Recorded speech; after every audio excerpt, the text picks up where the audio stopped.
CBDC adalah uang digital yang akan diterbitkan dan dikendalikan oleh bank sentral. Sangat berbeda dengan cryptocurrency yang hanya dijamin oleh keberadaan networknya. CBDC ini rencananya akan diedarkan dengan perbankan juga fintech. Hal ini merespons perkembangan uang digital yang tidak bisa dihindari.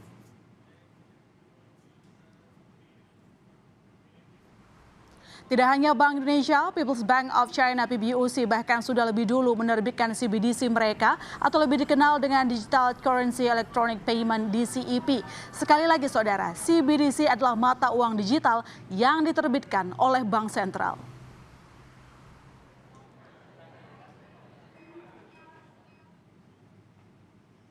Dan untuk mengetahui lebih lanjut soal rencana Bank Indonesia menerbitkan uang digital CBDC, kita langsung tanyakan kepada Direktur Eksekutif Kepala Departemen Komunikasi Bank Indonesia, Erwin Haryono. Selamat malam Pak Erwin.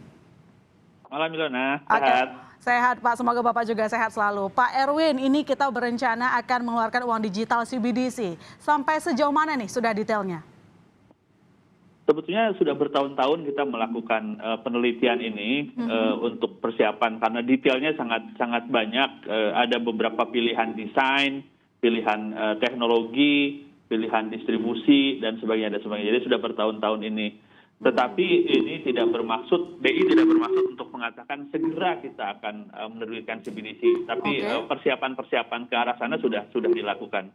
Sudah dilakukan. Lantas mungkin bisa dijelaskan kepada yang awam Pak, apa bedanya nanti uang rupiah dengan CBDC dan apalagi juga kan sekarang sudah banyak transaksi online juga tuh secara online. Nah apa yang membedakan uang digital ini? Pertanyaan bagus. Jadi kalau dari sisi masyarakat sebetulnya tidak akan banyak bedanya. Jadi sekarang kita sudah sangat nyaman. Bayangin Mbak Ilona kalau misalkan pada masa pandemi sekarang di mana ada keterbatasan aktivitas mobilitas, kita tidak punya yang disebut sebagai e-money atau e-wallet. Betapa susahnya hidup kita gitu kan. Nah sekarang kita sudah mempunyai kenyamanan itu. Nah pada intinya digitalisasi dari uang itulah yang akan dilakukan. Cuman kalau kemarin kan uangnya dari Bank Indonesia katakanlah dalam bentuk uang kertas kemudian masuk ke masyarakat nyarok di rekening, misalkan Mbak Ilona punya rekening di bank maupun di non bank, kemudian dijadikan rekening itu sebagai sebuah e-money atau e-wallet. Nah pada saat nanti ada CBDC yang mengeluarkan nanti Bank Indonesia, tapi dari sisi masyarakat sebetulnya sama saja. Mereka akan tetap mempunyai kenyamanan, keamanan, kepercayaan yang sama gitu. Artinya spesialisasinya di mana Pak kalau sama saja?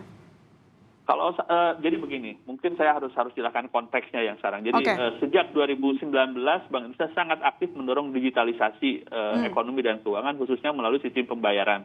Kita dorong dengan KRIS, kalau pernah dengar KRIS, kita juga bikin infrastruktur yang sangat banyak, kita bikin standarisasi dan sebagainya.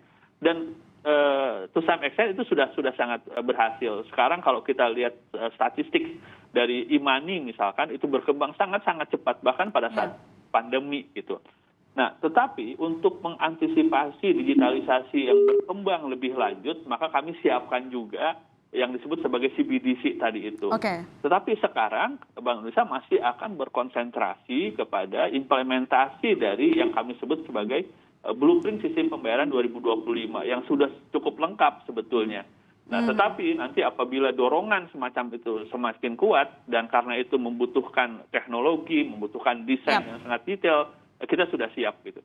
Oke, lantas kapan nih rencana pastinya Pak? Karena kan tadi katanya sudah bertahun-tahun didiskusikan di Bank Sentral, lalu kemudian mungkin bisa disebutkan siapa saja nanti yang bisa memiliki uang digital ini? Kapannya saya belum bisa bilang, karena sebenarnya sekarang di bank sentral lain pun sebenarnya belum ada gitu. Yang paling agresif sebenarnya kan di PBOC di Cina gitu ya, tapi itu pun baru sebatas eksperimentasi sebetulnya, dia belum menjadi substitut daripada uang yang lama gitu ya. Di tempat lain bahkan belum ada. Bahkan di negara maju, misalkan kalau saya kasih contoh Swedia, misalkan Swedia itu orang sudah enggan sebetulnya menggunakan uang kertas, dia pakai e-wallet segala macam. Bahkan di dalam kondisi masyarakat semacam itu pun CBDC belum terbit. Kenapa? Karena memang ada dampak distorsi yang ditimbulkan apabila kita tidak wise membuat desain yang benar. Makanya Bank Indonesia, walaupun kami menyiapkan langkah-langkah yang sifatnya technicality seperti tadi saya bilang teknologi dan sebagainya, kita juga melakukan pendalaman tentang kemungkinan dampak disruptif. Jadi kami akan sangat hati-hati menerapkan itu. Jadi sekali lagi kita akan tetap berkonsentrasi kepada upaya digitalisasi yang sekarang dalam kerangka yang ada, tetapi in addition to persiapan yang sekarang kita lakukan implementasinya juga kita siapkan CBDC. Tapi sebenarnya untuk CBDC ini salah satu faktor yang menguntungkan itu adalah kita nggak perlu mengeluarkan ongkos terlalu besar lagi untuk mencetak uang, begitu bukan Pak Erwin? Dari sisi Bank Indonesia ya. Artinya sebenarnya kalau dipercepat dampaknya juga yang baik bisa kita rasakan, begitu ya? Ya, walaupun keputusan Bank Indonesia bukan karena cost-nya pasti gitu ya. Kalau misalkan keputusan Bank Indonesia karena cost-nya, kita mungkin nggak nyetak duit, karena nyetak uang itu mahal gitu.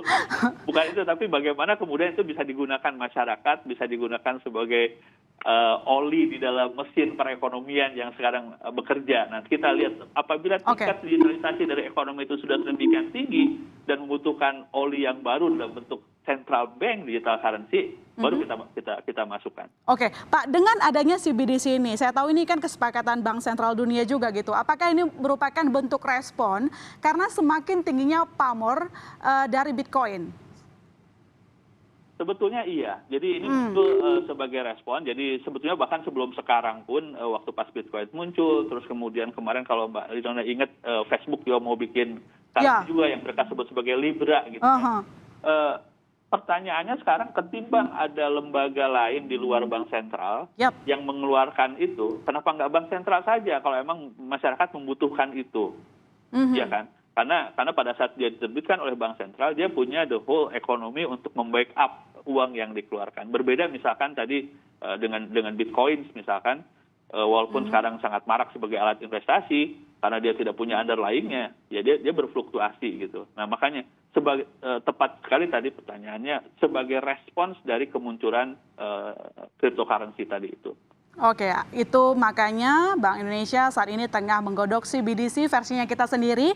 Konsepnya seperti apa? Nanti kita tunggu Pak. Yang jelas semoga ini berjalan lancar begitu. Terima kasih Pak Erwin telah bergabung di Berita Utama. Selamat malam Pak.